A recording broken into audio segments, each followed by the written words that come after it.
नमस्कार, जय श्री जगन्नाथ। आपण मनंकु मो चैनल को अनेक अनेक अभिनंदन। हरि नामैव केवलम नाम संकीर्तनं जस्य सर्व पाप प्रणाशनम प्रणामः दुःखस मनस्तं नमामि हरि परम। श्रीमद् भागवतं महापुराणम। जिउ श्रीहरिंका सुमधुर नाम संकीर्तन समस्त पाप को नष्ट करदिए एवं जिउ श्रीहरि को प्रणाम कले समस्त दुखर विनाश होता है। से ही सर्वोत्तम श्रीहरि पाद पद्मरे मु प्रणाम करुछि। कलि जुगरे नाम संकीर्तन व्यतीत अन्य कौनसी मार्ग नहीं जहा द्वारा जीव उद्धार होई परिबो। सेथिपाई बृहत नारदीय पुराण रे कहा जायछि, हरि नामेव केवलम कले नास्तिवं गतिरन्यथा। हरिनाम बिना कलिकलस्म हरण तथा जीव उदाहरण अन्य कौनसी गति नहीं। कृष्ण तथा कृष्ण नाम एक अभिन्न। कलिकाली नाम रूपे कृष्ण अवतार नाम हईते हये सर्वे जगत निस्तार।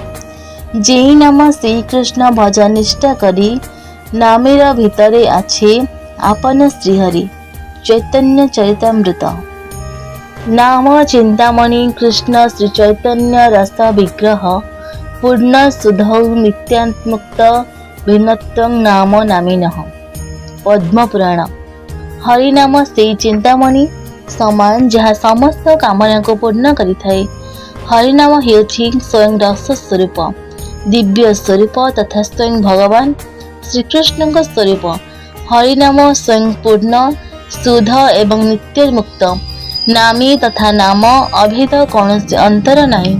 भगवान श्रीकृष्ण जेकोसी स्तुति स्तोत्र गाइबाक शुणवाक अति उत्तम, किंतु सर्वशास्त्र एवं श्री चैतन्य महाप्रभु अनुसारी कलिजुगे हरिनाम महामंत्र ही महौषधि कलि कलुष नाशन निमित्त। हरे कृष्ण कृष्ण कृष्ण हरे हरे, हरे राम राम राम हरे हरे। यही महामंत्र संकीर्तन करने मात्रे प्राणी मुक्तिर अधिकारी होइथाए।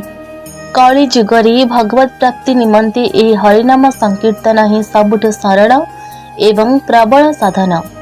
कृत्ये जध्यायते विष्णु त्रेतयं जततः मुखौ द्वापर परिचर्यायां कले तद् हरि कीर्तनात्। श्रीमद् भागवतम रे कहा जायछि, जदि भी कलिजुग नानादि दोषयुक्त तथापि यही जुगर एक सहज साधन यही जे सत्य जुगरे भगवान कठोर ध्यान तपस्या, त्रेता जुगरे यज्ञ अनुष्ठान, द्वापर विधि विधान सहकारी पूजा अर्चना द्वारा जो पुण्य फल प्राप्ति होता है, कलिजुगरे केवल मात्र नाम संकीर्तन द्वारा तद्रूप फल प्राप्ति हुए। आहुरी मध्य ब्रह्मांड पुराण रे उल्लेख अछि, सहस्र नामना पुराणं तिरावृत्तं तु यत् फलम् एकावृत्तं तु कृष्णस्य नामैवकं तत् प्रयच्छति। अर्थात 1000 विष्णु का पवित्र नाम विष्णु सहस्र नाम जप द्वारा प्राप्त पुण्य फल केवल मात्र एक बार कृष्ण का पवित्र नाम जप द्वारा प्राप्त होता है। भक्ति चंद्रिका रे वर्णना करा जायछि, 16 नाम 32 अक्षर महामंत्र ही समस्त पाप तथा दुर्वासना को भस्मीभूत करने पाई एकमात्र उत्कृष्ट साधन। शुद्ध सत्य स्वरूप भगवत वृत्ति वर्धक समस्त सहज आराधना तथा जप योग्य यही महामंत्र। यही मंत्र समस्त अधिकारी तथा एथिरे कौनसी बाह्य पूजा आडंबर आवश्यकता नहीं। केवल मात्र नाम जप व संकीर्तन कले यह आदि व्याधि नाश करी थाए तथा प्रेम भक्ति प्रदान करिथाए एवं परम आनंद प्राप्त होइथाए। एथिरे कौनसी संदेह नहीं। अथर्व वेद अनंत संहिता कुहे 16 शैतानी नामानि द्वात्रिंश दोर्णकानि ही कलि जुगे महामंत्र समस्त जीव तारिणी। अर्थात 16 नाम 32 अक्षय युक्त महामंत्र जप संकीर्तन एकमात्र कलिजुग जीव उद्धारण साधना। यजुर्वेद कलि संतारण उपनिषद कलिजुगे कलिर प्रभावरे मुक्त हेबा पई देवर्षि नारदଙ୍କ प्रश्नर उत्तରରେ ब्रह्मा କହିଛନ୍ତି आदि पुरुष भगवान श्रीकृष्णଙ୍କ नाम उच्चारण संकीर्तन द्वारा ही कलिजुगरे मनुष्य पई एकमात्र साधना जहा द्वारा कली कलुष कबलित जीव उद्धार पाई पारे। उक्त मंत्र विषय नारद पचारिबारे ब्रह्मा कहले हरे कृष्ण कृष्ण कृष्ण हरे हरे हरे राम राम राम हरे हरे इति षोडशं नाम्नां कलि कर्मसः नाशनं नातः परत रूपाय सर्ववेदेषु दृश्यते। अथर्ववेद चैतन्योपनिषदे कुहाଯାଇଛି सं एवं मूलमंत्र जपति हरे रीति कृष्ण इति नाम इति। अर्थात भगवान गौरचंद्र सदैव महामंत्र जप करती जो प्रथमे हरे नाम परे कृष्ण नाम एवं ताहा परे राम नाम आसे।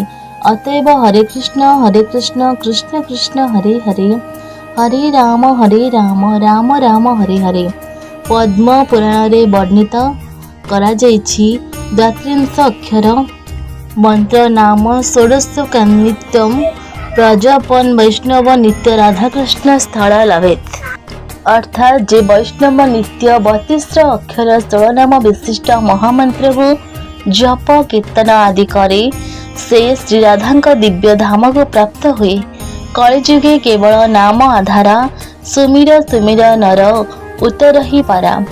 श्री रामचरितमानस श्रीमद् भागवत महापुराण रे भी एमिति वर्णना करा जायछि जे जप तप पूजा पाठ इत्यादि जनित दोष त्रुटि सबु हरिनाम संकीर्तन द्वारा नष्ट हो जाए।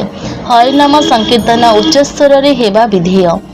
जपत हरिनामानि स्थाने शतगुणाधिकः आत्मानञ्च पुनात्यच्छपन् श्रोतॄणां पुनातपितः। अर्थात हरिनाम जप करिबा ठारू उच्च स्तर रे हरिनाम संकीर्तन करिबा श्रेष्ठकर तथा श्रेष्ठ कारण जप कर्ता केवल स्वयं पवित्र हुए हेले कीर्तन कर्ता निज सहित अन्य समस्त श्रोता को पवित्र करे और उद्धार करे। हरिवंश पुराण रे कुहा जायछि वेदे रामायणे चैव पुराणे भारते तथा आद्यावन्ते च मध्ये च हरि सर्वत्र ज्ञाते। भावार्थ वेद रामायण महाभारत एवं पुराण इत्यादि रे आद्य मध्य तथा अंतभाग सर्वत्र श्रीहरिଙ୍କ गुणगान करा जायछि। हरे कृष्ण जय श्री कृष्ण।